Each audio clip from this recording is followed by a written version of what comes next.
Good afternoon to everyone. Beautiful Sabbath day, and I always feel privileged to be able to talk on the Holy Scriptures, how it applies today. Well, brethren, about the year 2006, going back that far, there was a gentleman who was in charge of the Federal Reserve Bank in Washington, okay? And his name was Ben Bernanke. And everybody remembers him, I'm sure. Well, he had a big meeting, and there were 7 governors of the Federal Reserve System. I call them governors. They were the heads of the districts of Federal Reserve Bank all around the United States. There were 7 of them in this big meeting. And this was quite a large meeting. These men were sitting around this table. There were other people there, too. And it was noticed that as he was trying to talk to these people, some of the governors and leaders of the Federal Reserve Bank were making comments to each other, and they were trying to talk to Mr. Bernanke. And Mr. Bernanke interrupted everybody, and he was very adamant. He says, "We've got to understand that this is a nation of laws." And there must have been an argument going on, but they all kept quiet after that. He says, "We are a nation of laws." And brethren, we can all attest to that, to the laws, rules, and regulations that are in effect upon everyone, all 300 million of us here in the United States. Comes from various levels of government, localities. I mean, there's rules and regulations in townships and everything. We're all, I guess, painfully aware of that. And we should be, because we don't want to be breaking laws. We want to stay within civil laws. But what I want to talk about today is another kind of law, brethren, is from our Father in heaven, which is much, much higher in definition and also how it applies. And that's divine law. And so my talk today is divine law applied and what the Scripture says. Now, I think we all understand and know that we all face the rule of law, everybody. But if we don't have the rule of law, what do we have in its place? We have chaos. And believe me, that is really something that none of us ever want to approach or be a part of. When the entire range of these divine laws is understood and all its precepts that are attached to it, brethren, that would give everyone in this country prosperity, good health, and a long life on this earth, as if we obey them, these divine laws. And they're in the Scriptures.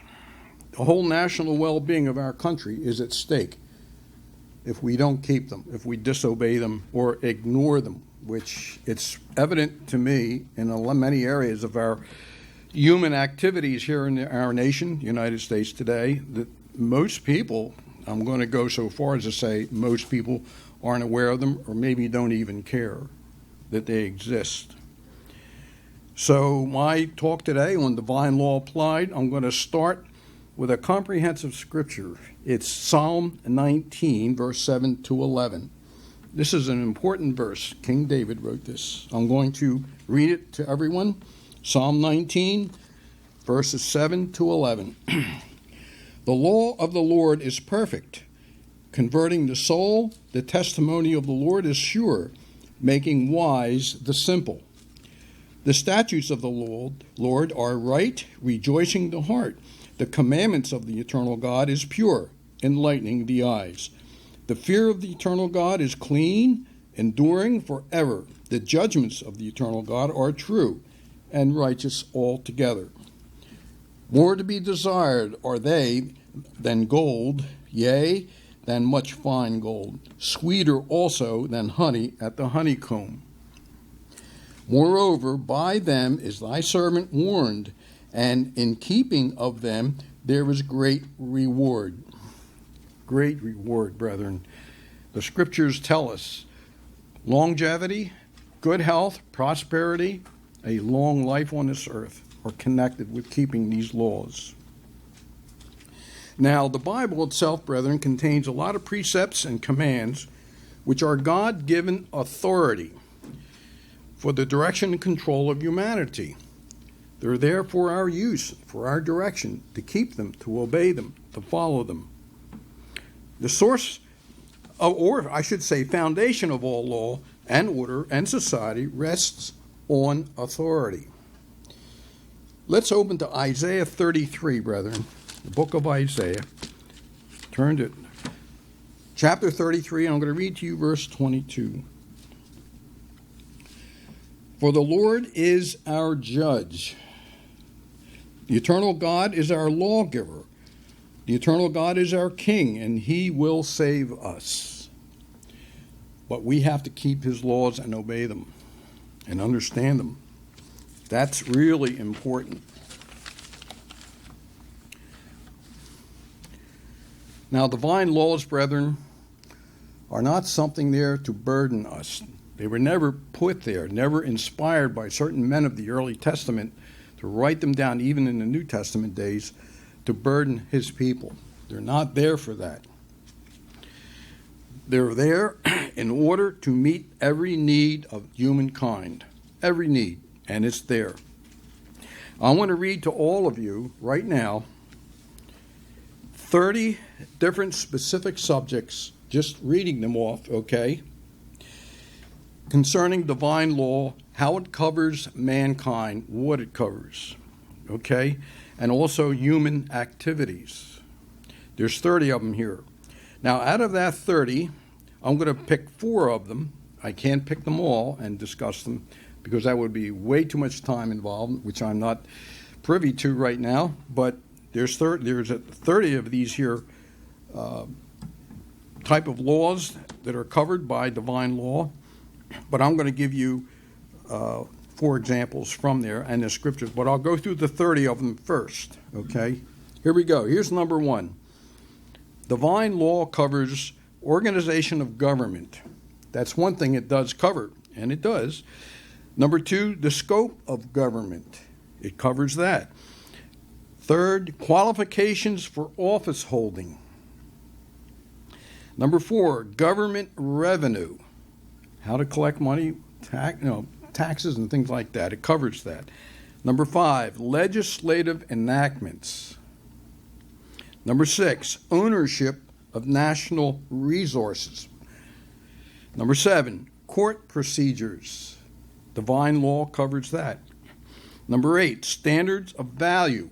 Is something valuable or of value? Should we consider it value? And it covers that. These standards of the divine law are involved in that. Number 9, interest. Charging interest. It's interesting to know that. Number 10, lending money. Number 11, indebtedness. We're all familiar with that, I'm sure.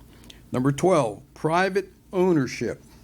Very important part of the divine law that's covered in the scriptures. Number 13, property rights. Property rights. Number 14, taxes. And am I ever familiar with that subject? We all are, okay? Number 15, tax exemptions. Number 16, labor relations. You hire people on, how should you treat them? Your relationship to your employees. Number 17, and this is the one I like a lot, vacations. It covers vacations, brethren, and it's in the scriptures to take time off. I'll go into that shortly. Number 18, capital punishment. That's something in our society today and even around the world that seems been tossed aside from these murderers and people like that. But that's a whole other subject. Capital punishment is covered in divine law. Number 19, stealing. Number 20, imprisonment and restoration, restoring someone who is in prison. Number 21, military training. 22, conscription for war. 23, exemptions from military service. Number 24, which we're very much familiar with, prohibited foods, what we should eat, what we should not eat, and to stay away from. Number 25, sanitation. 26, slavery. I found out in the New Testament, under one of Paul's letters, that slave trading is condemned. And that is one thing that in the late 1700s into the 1800s, several nations from overseas, and I'm going to go and say it, the Dutch and the English people were very much involved in slave trading. And you know what that was about and who these people they brought over from Africa, slave trading. It was condemned in the scriptures, in divine law. Number 27, kidnapping. 28, penalty for adultery. 29, accidental death. How does divine law get involved in that? And number 30, compensation for injury. When someone is injured on our part or the neighbors or whatever. Okay, now I'm going to pick number 13, property rights. There's two scriptures I found here related to that. I'm going to look at Exodus 22, brethren. Book of Exodus. I'm going to go there. I'm going to read to you verse 5. These are short verses, and there's one thing that I think is really wonderful about the scriptures in many ways. When statements are made, they're right to the point. I have never found a scripture that beats around the bush, so to speak. That's modern vernacular. It's right to the point. I mean, we can't deny that. And I love that about the Holy Scriptures. It's right there, right to the point, and doesn't deny anything. It goes right to the truth. Okay, here it is, verse 5 from Exodus 22.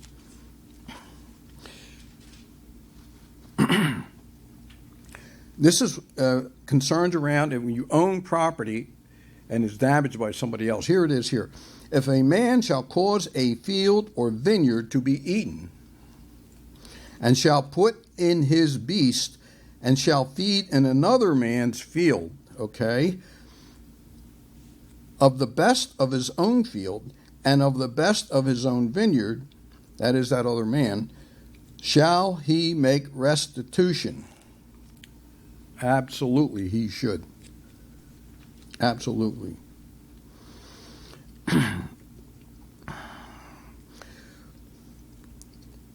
Now, concerning that, if we damage someone else's property, it's incumbent on us, I'm talking about anybody concerning divine law here, to make restitution on it.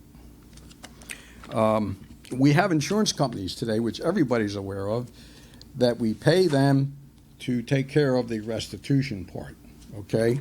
Recently, I had my car run into, smashed up on the left side passenger door, and the insurance company that was covered with this other gentleman that hit me, he was very nice about it, too. I was amazed. He didn't yell and scream at me and call and say it's your fault. It wasn't. He knew he was wrong, and him and his wife were sitting there in the front seat of their big truck, and he pulled over to the side, and we exchanged insurance information, and his insurance company called me up, the representative, and said, we will take the liability for it. So it went pretty smoothly in that respect. And it could have broke out into an argument, as we probably already know, could happen, but it didn't, but it worked out very well.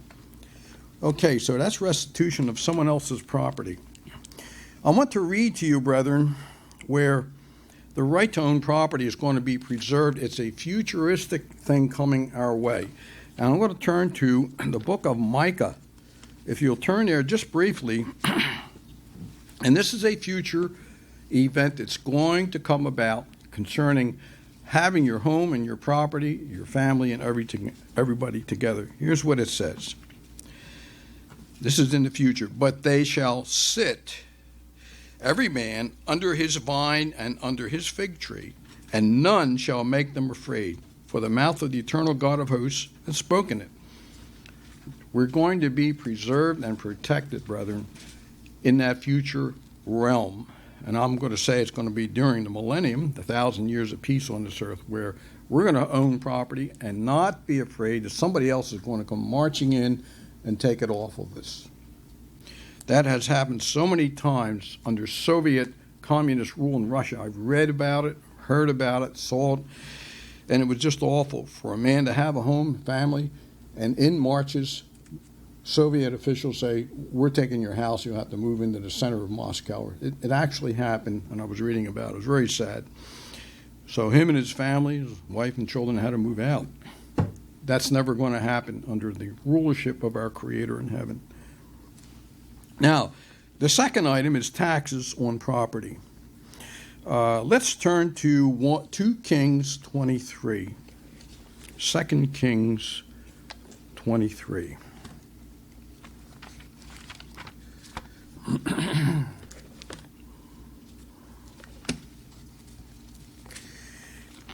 This is an interesting verse.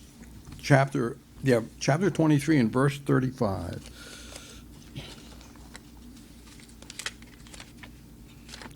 If I can find it. I had it here.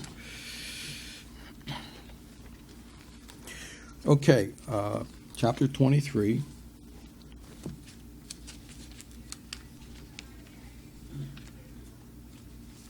And we'll go to verse 35.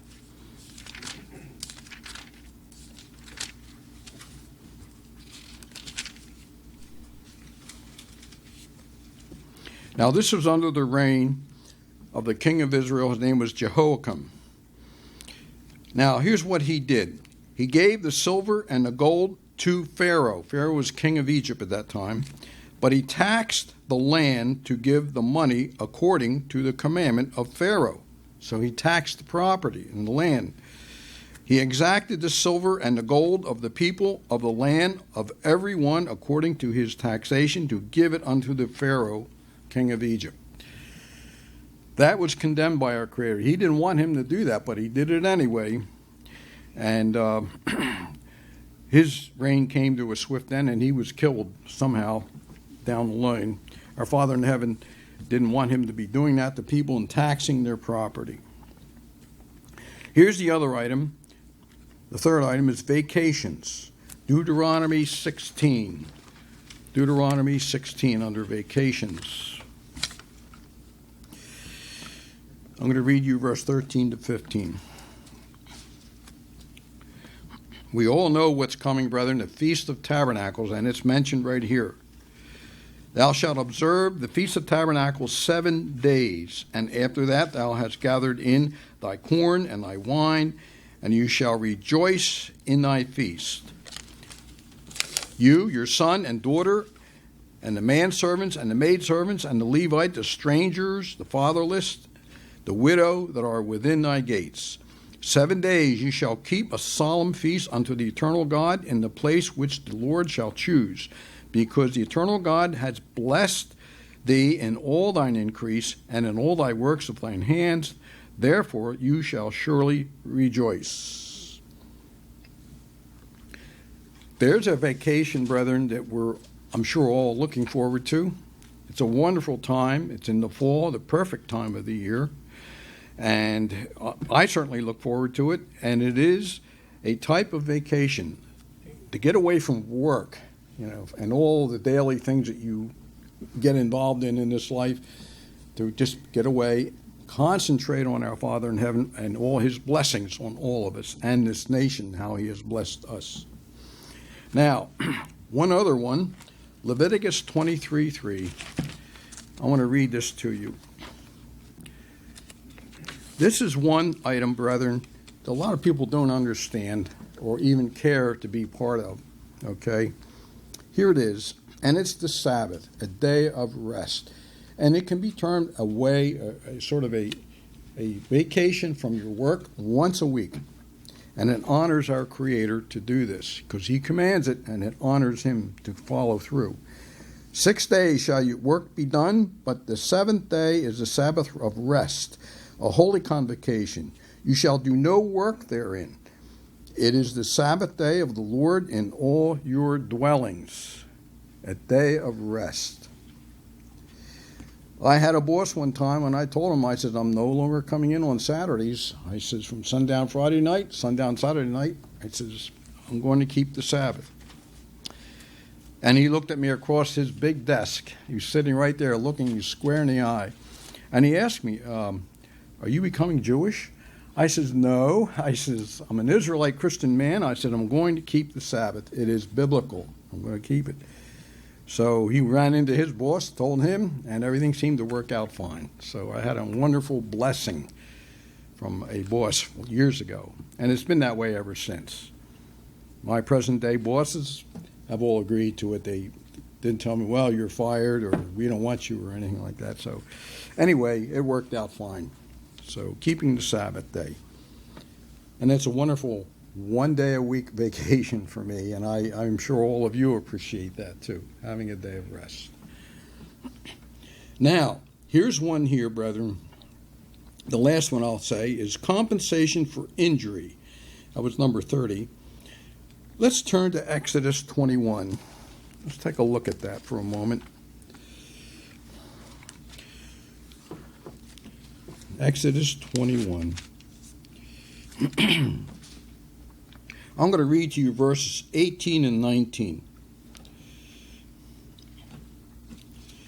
If a man were striving, two men were striving together, in other words, they were arguing and broke into a fight and that sort of thing, and one smite the other with a stone or with his fist, and he die not, but keepeth his bed. In other words, he was not killed or anything. He was injured, but not killed.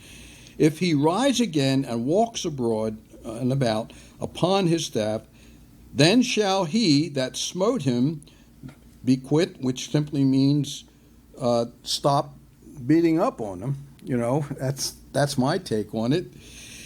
Only he, the one who did it, shall pay for the loss of his time, the man that he smote, and shall cause him to be thoroughly healed. In other words, a person who beats up on someone else and they get up, and that person who did that is, according to divine laws here, brethren, and it should be held in all local laws too, that that person should be held liable to make that person well again, to be thoroughly healed, written in the divine laws.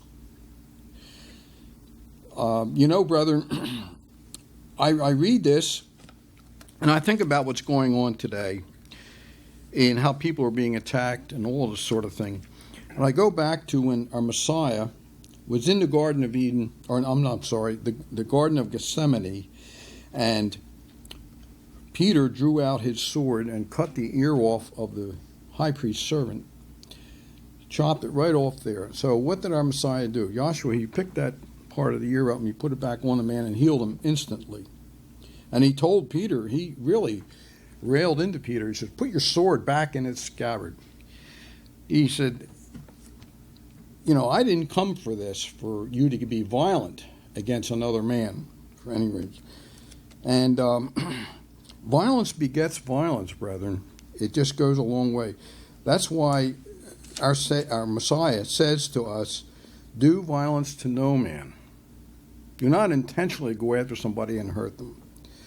Boy, I'll tell you, there's so many people today in society and around, and especially in the city areas, that seem to get heavily involved in beating people up. Just, you see it on the news, and I caught a couple things on the internet last couple days ago, and it was just awful. People visiting a big city, and they got beat up, him and his wife. But anyway, this sort of thing goes on, but Jesus, Yahshua, tells us specifically not to get involved in that lifestyle. Do violence to no man. Now, I'm going to read to you, brethren, 4 great bodies of law that's set forth in the Bible. There's 4 of them here. I'll just go right through them. Number 1, the laws contained in the 10 Commandments. We all are very familiar with that, what those laws are.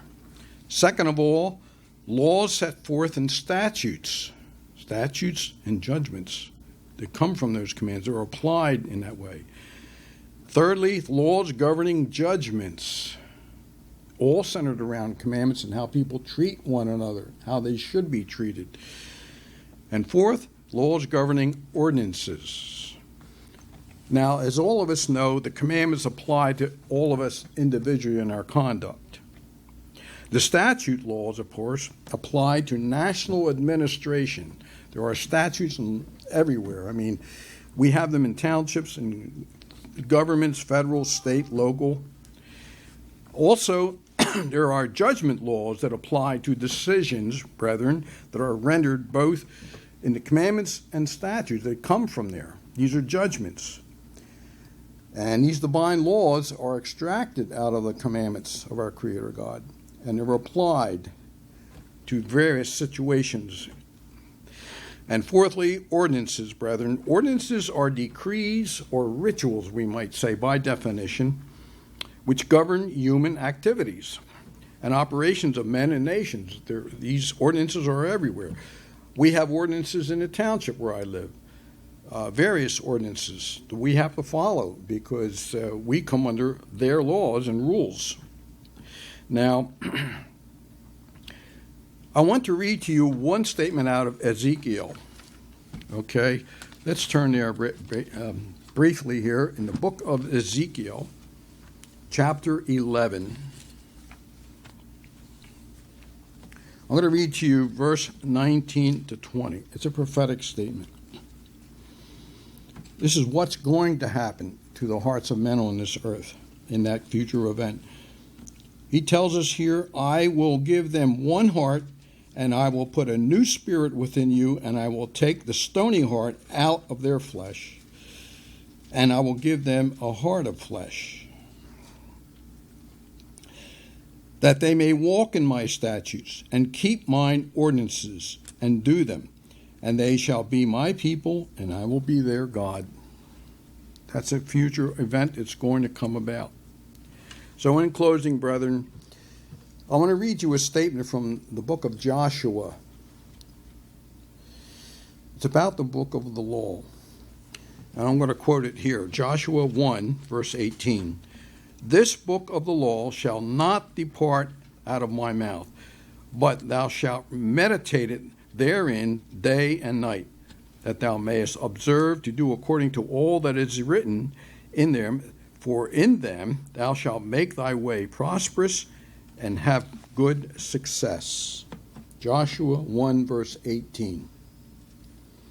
Brethren, in closing, I want to say something right out of Proverbs, chapter 7, verse 2.